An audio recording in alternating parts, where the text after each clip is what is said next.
thank you for being here. Before we get to anything, I'd like to ask you, how is your health today? I'm doing great. Thank you very much for You had a asking. liver transplant a few years ago, about a year ago, and you look great. Well, thank you. That's very kind. All right, let's go back to December, because things have been a little up and down for you in Ottawa. There was a threat that the Senators could move out of the city if there wasn't an arena. Then it didn't matter whether there was an arena. Where's your head at today? I think whatever was said in December was it was unfortunate that it hit a real nerve in Ottawa.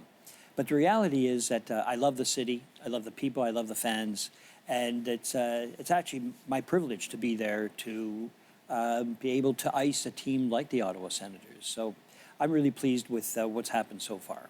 If I've got to assume that for somebody who owns a sports team, it's a tricky balance, because on one side you've got the economics of sport, and on the other side of the equation you've got fans for whom almost everything is emotional. It has very little to do. They're not looking at your balance sheet. They're looking at how things make them feel. Have you been able to gauge how the Ottawa Senators fans feel today after this roller coaster of the past few months? I think that absolutely it is a roller coaster. And what I have to deal with in Ottawa is some of the best fans in the NHL. They're the most passionate fans.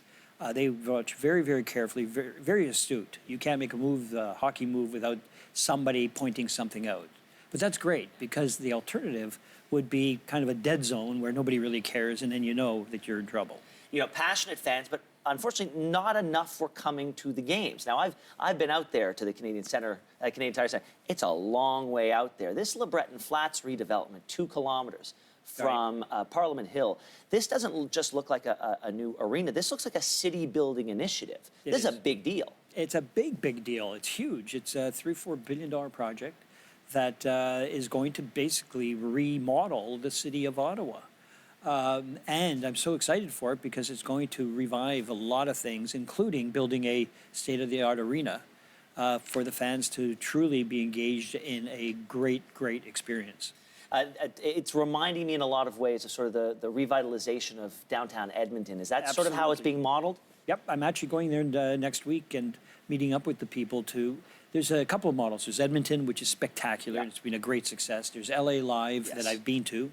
The same thing. And this model works. And I think in the end, I think the people of Ottawa will be very, very proud to walk around around the world to say, I'm from Ottawa. The first thing they'll say is, oh, well, I've been to the Breton Flats area, and I've been there at Rendezvous. And I just want to make sure that the people walk around with their heads high and are proud of the Ottawa Senators. A lot of proud fans, and such a dedicated fan base, one of whom actually helped in a lot of ways get you healthy. Yes, it did. And we spoke with you about the anonymous donor who had the wish to bring a Stanley Cup to Ottawa, and here's what you had to say. So there, at least we know a hockey fan. And it's a hockey fan Sens for sure. I responded once in the paper and just said, leave it with me, I'm working on it. So I'm hoping to bring a Stanley Cup to Ottawa and kind of thank them for it. But no, I think... Sometimes in hockey and in sport, it can be, one step forward, 2 steps back. How close are you now, in your opinion, to bringing a Stanley Cup to Ottawa? I think that I'm committed. This is going to happen. And I don't want to jinx things, but I think that we got smart people in the organization, the hockey organization. We stepped back this year, and that's unfortunate, but it also leads to opportunities for us going forward.